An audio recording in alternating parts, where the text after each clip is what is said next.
বিদুল, ফল মেনে নেবেন কিনা, যাই হোক ফল, এই এই নির্বাচনের ফলের কথা বলতেছি।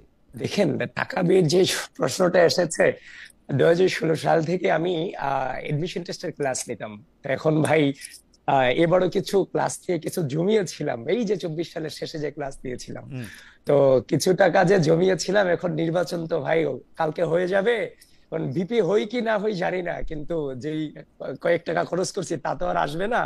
এই যে ধরেন হচ্ছে যে লাখখানিক টাকার মতো আমার জমানো ছিল, ওটা শেষ হয়ে গেছে, এই আর কি। লাখ খানেক টাকা খরচ করেছেন জনাব আবিদুল ইসলাম খান, জমানো টাকা থেকে খরচ করেছেন, ইন্টারেস্টিং। আমি জনাব আব্দুল কাদের আপনার কাছে জানতে চাইবো এই পর্যায়ে যে কত টাকা খরচ করেছেন। জি দেখেন, আমি হচ্ছে 3বার লিফলেট ছাপিয়েছি। 3বার লিফলেট ছাপানোর ক্ষেত্রে আমার হচ্ছে ব্যয় হচ্ছে কত টাকা, 3,24,000 টাকা খরচ হয়েছে এখন পর্যন্ত আমার। সে যে আপনি দেখেছেন এখন কোনো হ্যান্ডবিল কিংবা সরি যে ফিস্টুন বাকি যেগুলো হচ্ছে সেগুলো আমার ছাপাই নাই, কিন্তু আসলে ছাপার কোনো এখন কোনো আচরণ নিতে নাই, সেজন্য আমার সেজন্য খরচ হয় না। শুধুমাত্র হ্যান্ডবিল লিফলেট দেওয়া 24,000 টাকা খরচ হয়েছে আমার। 24,000 এমনি? আচ্ছা ঠিক আছে, আমি আমি কোনো সাপ্লিমেন্টারি প্রশ্ন করছি না। 24,000 টাকা খরচ করেছেন জনাব আব্দুল কাদের। আমি উমামা ফাতেমা আপনার কাছে একটু জানতে চাইবো যে আপনি কত টাকা খরচ করেছেন এই ইলেকশনের জন্য।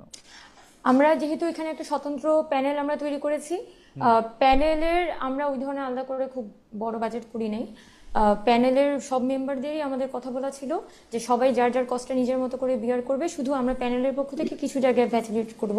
যেমন মানে আমাদের কিছু পরিচিত ভিডিও মেকার আছে যারা হয়তো আমরা বললে ওনারা ভিডিও বানিয়ে নিতে পারেন। এর বাইরে হচ্ছে প্যানেলের পোস্টার ডিজাইন করা আর কিছু কি বলা যায় যেটা হচ্ছে আপনার অ্যাডিশনাল কস্ট, কিন্তু আমরা মোস্টলি প্যানেল মেম্বার যারা আছে তারা যাতে নিজের পক্ষ থেকে কস্টটা বিয়ার করেন সেটাই ফ্যাসিলিটেট করেছি, কিন্তু মোস্টলি খুব বেশি না।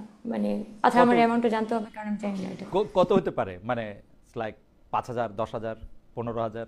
না, আমি আমি আসলে যেটা বললাম যে আমি মিথ্যা কথা বলবো না। আচ্ছা, আমাদের অ্যাকচুয়ালি আমাদের যে ইউনিভার্সিটি সিনিয়ররা আছে আমাদের ডিপার্টমেন্টে অ্যালুমনাই, এই বাবদ হচ্ছে আমাদের প্যানেলের কস্ট বাবদ আমি প্রায় 5 থেকে 10 লাখ টাকার মতো আমরা নিয়েছিলাম, যেটা অ্যাকচুয়ালি আমাদের মানে এরকম অ্যালুমনাই বা আমাদের, যেহেতু আমি দীর্ঘদিন ক্যাম্পাসে আসলে অ্যাক্টিভিজম করে গেছি, আমাদের অ্যাক্টিভিস্টদের মধ্যে থেকে আমাকে ডোনেট করেছে অনেকে। সো সেগুলো আমি চেষ্টা করেছি প্যানেলের ছোটখাটো একটা টিপিআর টিম ওকে যারা আমাদের পরিচিত, তারা দেখা গেছে যে হয়তো কিছু ভিডিও বানিয়ে দিচ্ছে, ওই ধরনের কস্ট আর কি। ওকে, আই আন্ডারস্ট্যান্ড। মানে আপনারা 5 থেকে 7 লাখ টাকা পর্যন্ত ডোনেশন পেয়েছিলেন, এর মধ্যে থেকেই আপনারা টাকা খরচ করেছেন, কিন্তু টোটাল এরকম আপনি এই মুহূর্তে বলতে পারছেন না যে আপনি কত টাকা খরচ করেছেন। ঠিক আছে, ফাইন। শামীম হোসেন। হ্যাঁ, আমার আসলে বলা যায় যে খরচ হয়েছে প্রায় 30,000 টাকার মতো। এবং ইন্টারেস্টিংলি আমি যে জায়গায় গিয়েছি প্রায় প্রত্যেক জায়গায় আমাদের স্টুডেন্ট আছে, আমরা যারা এডটেক প্ল্যাটফর্মে আছি। এবারও আমার কোর্স সেল হয়েছে, প্রায় 1,000 জন ভর্তি হয়েছে, তার মানে প্রায় 10 লাখ টাকার বেশি ইনকাম করেছি।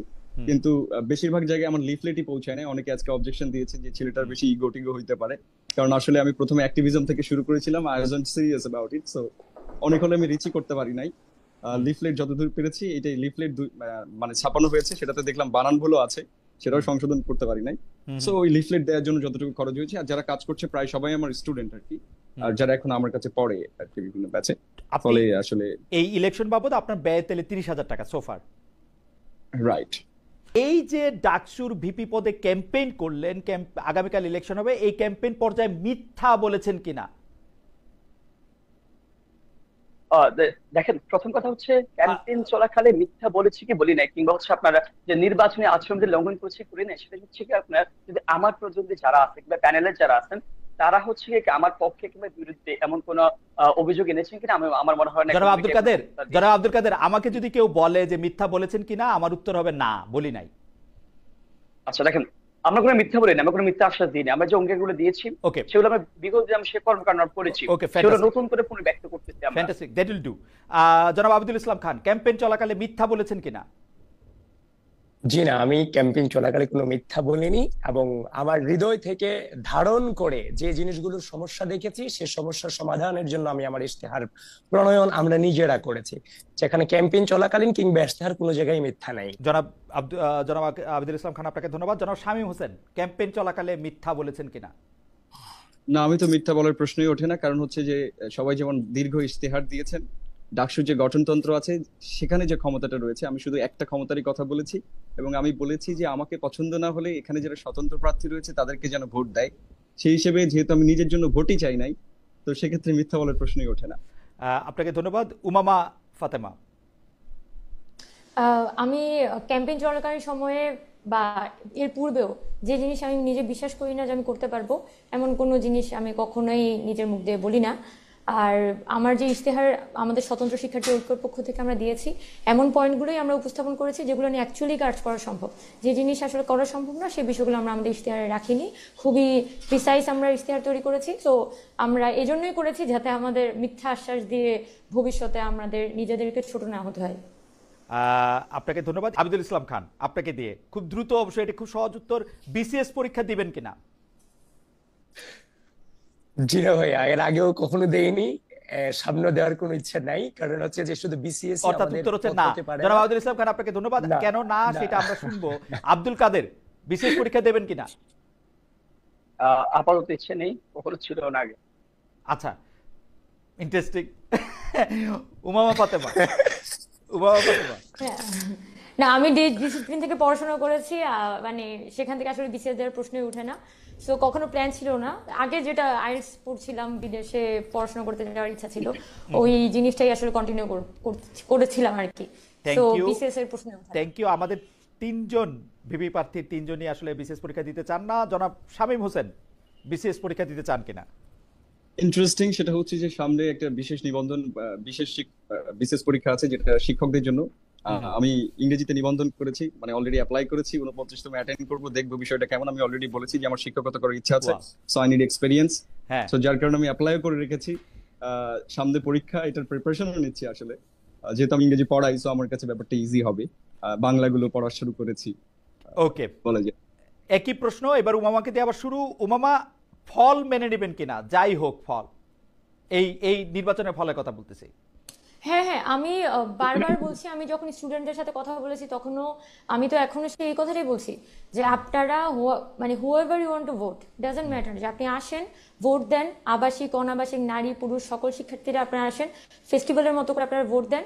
এবং আমি যেটা চাই যে একটা সুষ্ঠু প্রক্রিয়ার মধ্য দিয়ে যাতে পুরো ভোটটা চলুক, এবং শেষে যাই আসুক এই প্রক্রিয়াটা যদি মেনে নেওয়া মানে ঠিক মতো চলে, তাহলে আমি ভোটের ব্যাপারে আমার আসলে কোনো আপত্তি থাকবে না। এবং আমি আসলে এখনো পর্যন্ত খুবই পজিটিভ পুরো প্রসেস নিয়ে। উমামা ধন্যবাদ। জনাব আব্দুল কাদের, ফল মেনে নেবেন কিনা? যাই হোক ফল, পাস করেন ফেল করেন। ফল অবশ্যই মেনে নেব, ফল অবশ্যই মেনে নেব। তবে সেটা হচ্ছে দেখেন, নির্বাচনটা সুষ্ঠু হতে হবে, নিরপেক্ষ হতে হবে, লেভেল প্লেইং ফিল্ড থাকতে হবে। সেক্ষেত্রে নির্বাচন কমিশন যে কমিটমেন্ট গুলো দিয়েছেন বিগত দিনে, সেগুলো যেন সম্পূর্ণভাবে পালন করা হয়, সেরকম যদি হয় তাহলে অবশ্যই আমরা ফল মেনে নিব। এই জায়গায় দেখেন, আমরা দীর্ঘদিন লড়াই সংগ্রাম করেছি কিন্তু এই ডাকসুর জন্য। এত বছর পর ডাকসু হচ্ছে, শিক্ষার্থীদের অধিকার আদায়ের প্ল্যাটফর্মটা নিশ্চিত হচ্ছে। এটি আমাদের সবচেয়ে সুখের খবর, সবচেয়ে আনন্দের খবর এটা আমাদের কাছে। ওকে, থ্যাংক ইউ। জনাব আবিদুল ইসলাম খান, ফল মেনে নেবেন কিনা? ভাই ইতিমধ্যে খালিদ ভাই, ইতিমধ্যে হয়তো আপনি আমার অনেক হয়তো শুনে থাকবেন যে আমি বলেছি দীর্ঘ রাজনৈতিক অপসংস্কৃতির এগেনস্টে আমরা একসাথে লড়েছি। 5 আগস্টের পরে নতুন করে জয়ের হচ্ছে যে জিতে যাওয়ার কোনো মানসিকতা হচ্ছে যে খুব জিতে গেলে খুব আহামরি কোনো ফিলিংস তৈরি হবে, ব্যাপারটা তাই নয়। সুতরাং আমরা এমন একটি রাজনৈতিক সংস্কৃতি ঢাকা বিশ্ববিদ্যালয়ের মাটি থেকে গোটা বাংলাদেশে উপহার দিতে চাই। কেউ হেরে গিয়ে অভিযোগ করবে না, আর কেউ জিতে গিয়ে কারো উপর জুলুম করবে না। সুতরাং আমরা ওই রাজনৈতিক সংস্কৃতিটা আমরা ঢাকা বিশ্ববিদ্যালয় থেকে উপহার দিতে চাই, এবং সকলে মিলে আমরা একসাথে কাজ করব। কারণ আমরা এই গণ অভ্যুত্থানে আমরা একসাথে কাজ করেছিলাম।